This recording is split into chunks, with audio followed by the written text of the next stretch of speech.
Everybody, it's Helen Hillix, and I am here today to talk to you about facing reality and why it seems so hard for us in our society today to do that. People would rather, including myself, oftentimes I would rather be in denial and fantasy than face reality. And why is that? Let's dive in and talk about that and explore that, about what's underneath that addiction to denial and fantasy. And why do we prefer that? And what is the difference between fantasy and dreams? That's a very big one too, because so many people think that fantasizing about owning a Bentley or, living in a mansion or making a fortune or being a millionaire, that, positive thinking and visualizing it and fantasizing about it's going to make it happen. Well, I just read a study recently, I think it was from Stanford University, and they just disproved positive thinking, which kind of blew my mind, actually. But it makes a lot of sense, because if you really think about it, it doesn't make real sense to think that you can wish yourself into becoming a millionaire. And that's what the study proved, is that people who fantasized or used positive thinking affirmations to say, I'm going to make $1 million, I'm going to make $1 million, I'm going to live in a mansion, whatever it is, I'm going to manifest a man, that they actually, regarding money, that actually people who used positive thinking were poorer than people who just faced reality, worked their job, saved their money, invested their money, and worked an actual realistic plan. That those people had more money than people who used positive thinking.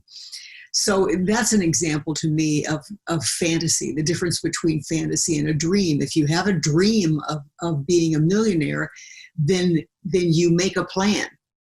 And that's the difference, is with fantasy, you don't make a plan. You just think it's going to happen. I remember I had a client years ago that wanted so badly to have a boyfriend. And I said, well, how do you think you're going to have that happen if you're not doing any online dating or not, dating at all, going out? Well, I think he's just going to come to my door. I actually had a couple of female clients who said that. And I thought, wow, that is not going to happen. That is a fantasy. So that's the difference between a fantasy and a dream. Is a dream is something that can actually happen. I could fantasize about being a ballet dancer or an opera singer, but I don't have the ability to be either one. And so that would be a fantasy, as opposed to the dream of being a good counselor. That's something that I can do. So, we can have dreams. I'm not trying to take away anybody's dreams, but it has to be something that you can make a plan for and set into action and learn and grow and move toward that goal, rather than just having some fantasy that it's going to happen, that you're going to be a famous singer, someone's going to discover you in a drugstore, and so forth. So let's talk about how our society, because it's not your fault. It's not your fault that you prefer denial and fantasy to reality. It's what you were taught by our whole society. I mean, look at social media. It's all about fantasy and denial and, photoshopping, and it's presenting a particular way of looking like your life is, when it really isn't like that. You're presenting a fantasy. So let's talk about some real simple sayings that show us how much in denial and fantasy we are taught to be. And I'm just going to read down this list of things that I wrote down about just things that popped into my mind, and there are so many, many more of them. Things like, don't say that. Don't say that to them. That's going to hurt their feelings. Well, what if it's the truth? And the whole saying of, if you don't have anything nice to say, don't say anything at all. I was astonished to see that was still a saying up on the wall in my daughter's elementary school when she was in second grade.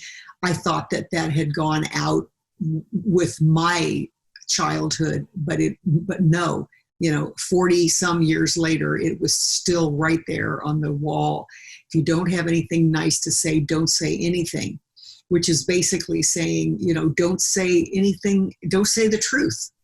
Or when people say, I would really like to have that, I want to play with that toy. Don't say that, that's not nice. Well, it's the truth. I would like to play with that toy. And, it's not nice not to share. And, that might hurt his feelings. So don't tell him you're not attracted to him. That might hurt his feelings. Well, what are you supposed to say? If you're not attracted to the person, what are you supposed to say? Well, what you're supposed to do is you're supposed to make up some excuse. It's not you. You're a great guy. You're handsome, everything. You're perfect. It's me. Something's wrong with me. Well, rather than saying to the person, you talk about yourself constantly and you never ask me any questions. And I just feel like, I don't feel cherished when I'm with you.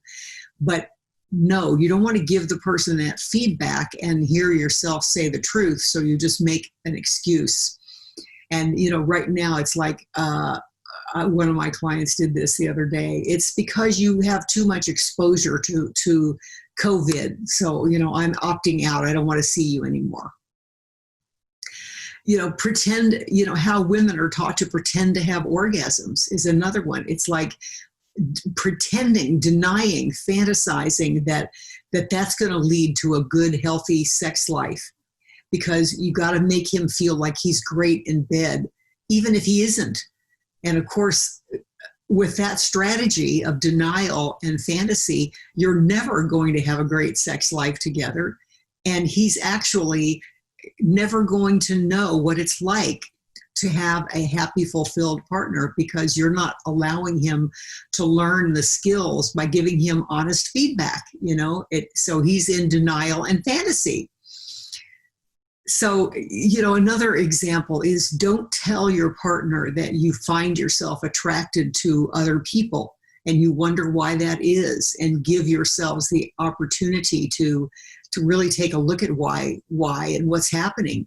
No, you just pretend like you're attracted, and then you use fantasy in your, fantasizing in your mind to pretend that you're attracted to that person.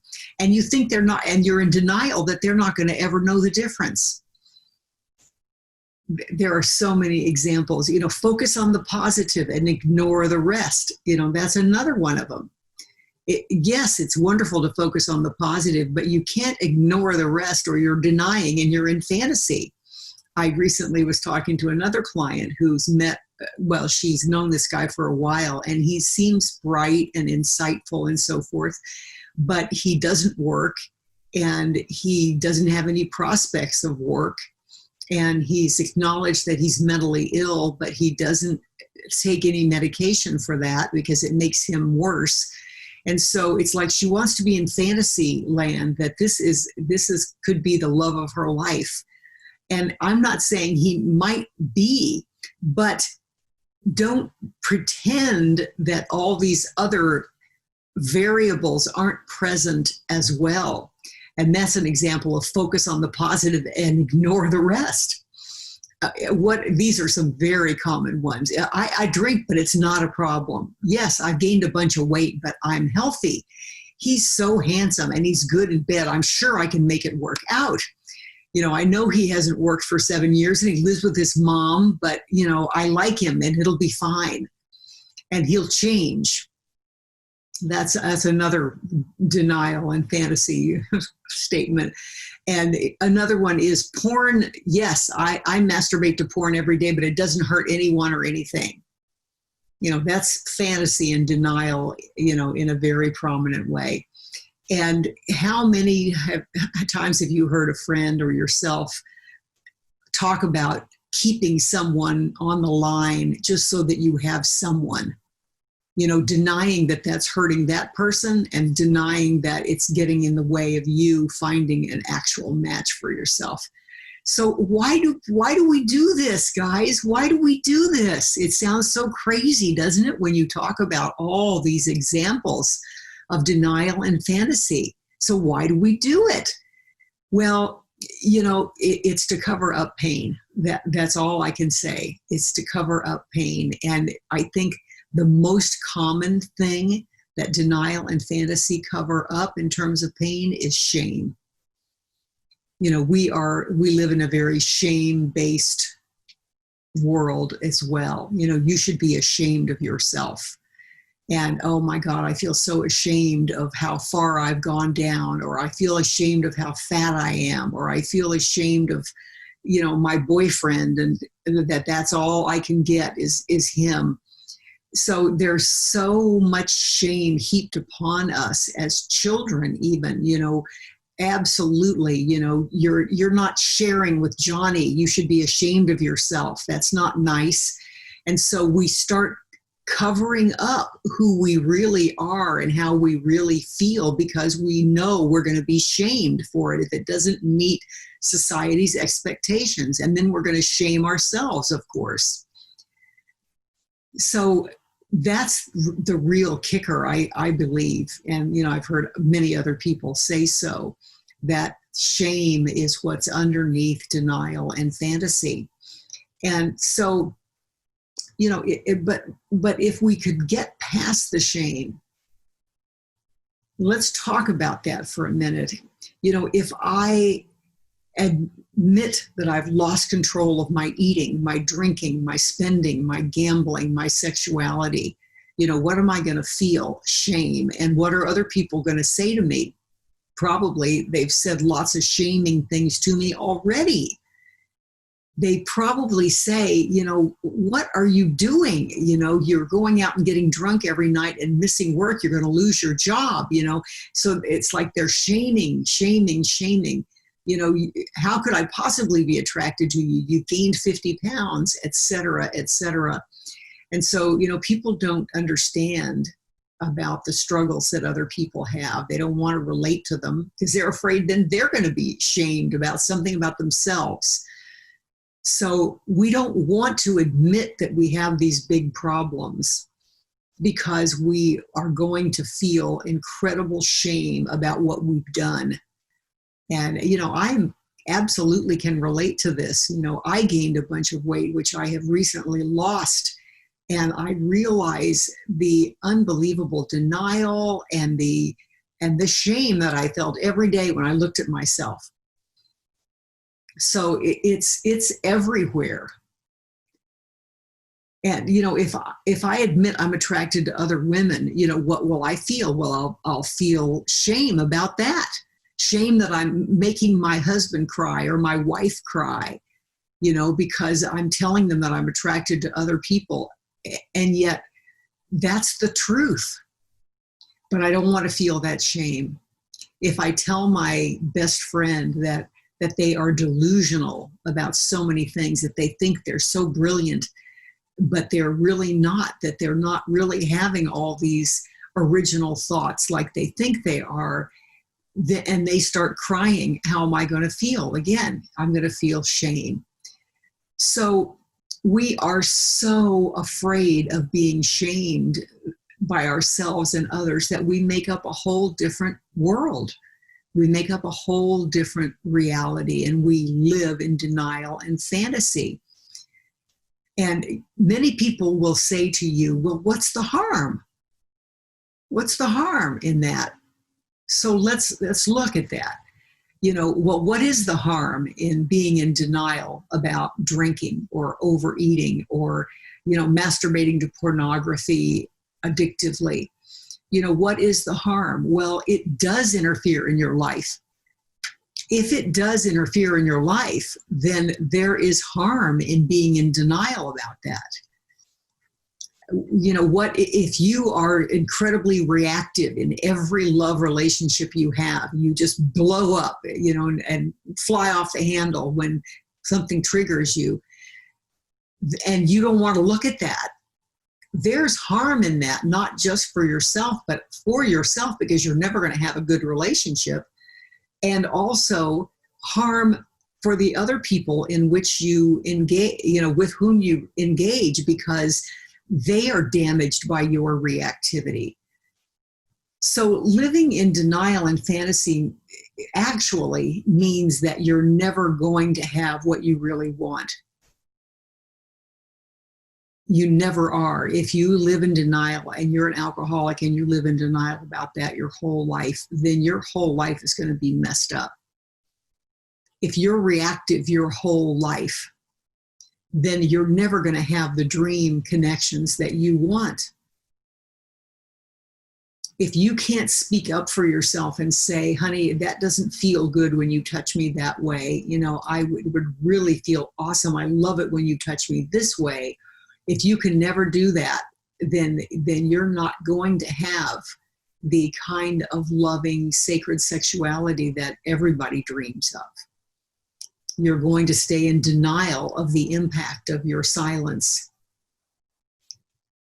So there is no chance, because of happiness, of real happiness, of really fulfilling your dreams, if you are living in denial and fantasy, because there's no foundation. There's no foundation in denial and fantasy. If you're an alcoholic and you're drinking, there is no foundation of reality that, I can succeed in the business world, or I can have a loving relationship. There's only the denial that, okay, I got stepped over for a promotion, but it's not because of my drinking. So it's like you can't reach your dreams if you are in denial and fantasy. It evaporates. The dreams evaporate. And you can't be deeply connected and full of self-love and healing and growth and all the, serenity and all of that if you are living in denial and fantasy. So what's the alternative? Well, of course, the alternative is to face reality. And facing reality, it's like, is it painful? Sometimes it's very painful. Again, if when I was overeating to the extent that I'd gained 70 pounds, it's like, was it painful to stop and say, I'm going to do something about that? I'm going to stop living in denial. Well, I suppose it was, but you know what? It actually was a huge relief.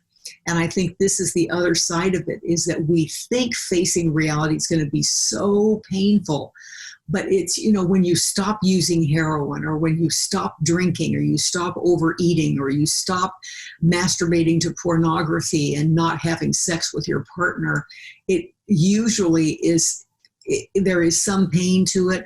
There's some discomfort, but usually it's an incredible relief. When you stop denying that you are in financial trouble, and just because you have $60,000 in credit card debt, when you come out of denial about that and the fantasy that somehow that's going to get taken care of, and you actually face the reality of your debt, it's such a relief, because then you can actually make a plan to handle it. I have a client right now who's facing that. He didn't pay his income taxes for years and years, and it's catching up with him now, and he's now sober and wants to start his life over and really build a family with the woman he loves and her daughter. And he is facing reality and taking that on, and they're staying in a small place. They'd love to have a bigger place, but they're staying in a small place so that he can take on that tax debt and get it taken care of. And what a relief that is, to not have that hanging over your head all the time. And the same thing about telling your wife that you find yourself attracted to other people. It's like, if you guys can't work out whatever it is that's separating the two of you, then you need to face the reality of that and either decide to settle for it or do something about it. Get into some counseling, make some drastic changes. Sometimes they don't even have to be that drastic. But actually facing reality is usually a tremendous relief instead of the overwhelming pain that you think it's going to be. Now, sometimes, if you I mean, I started to think about this for a second. If let's say you're in denial that you are sick and that you've been losing weight and that, whatever symptoms you have are symptoms of cancer, but you don't want to know about it because you are terrified of the reality of having cancer. Well, once you face the reality and you find out you do have cancer and you happen to have a kind of cancer that is treatable or not treatable, but it's even if it's not very treatable, there's probably something they can do. And knowing the reality of it is going to give you a chance to get your affairs in order and do whatever it is on that bucket list. It's like reality can be painful, but it also can be such a relief. And through facing reality, there are many dreams that you can have, not the least of which is find work that's passionate for you. Find a loving relationship that has passion in it for you. All of those things are achievable if you face reality and you work hard on whatever's blocking you from reaching your dreams. And only from facing reality will you get there, never from being in denial and in fantasy. So if you can drop the shame and just see it as part of your evolution, I don't care if you're a falling down drunk and you've ruined your life. It's part of your evolution. It's part of the evolution of humanity. I don't care if you have cheated on your wife 30 times. If you see that you are, addicted to sex or using sex to cover up your pain or your insecurity, and you get help and you can start over, it's not something to be ashamed of. It's something to see as part of your evolution and feel the pain of it, of course, but leave the shame out. If we can leave the shame out of receiving feedback even. So many of us, and I used to be this way more than I am now, but I used to be so afraid of any kind of feedback, any kind of criticism, because I would just dive into shame. And again, that's not my fault. That's not your fault. That's how we were taught. So if we can learn to leave the shame behind and see all of our what we think of as mistakes as opportunities for growth and as part of our evolution, then we can come out of denial and fantasy as a culture, as a world of humans, and we can face the realities that are there to be faced as human beings, and we have a chance then of reaching our dreams. So dump the shame, face reality, and embrace the dreams and work for them. Love you guys.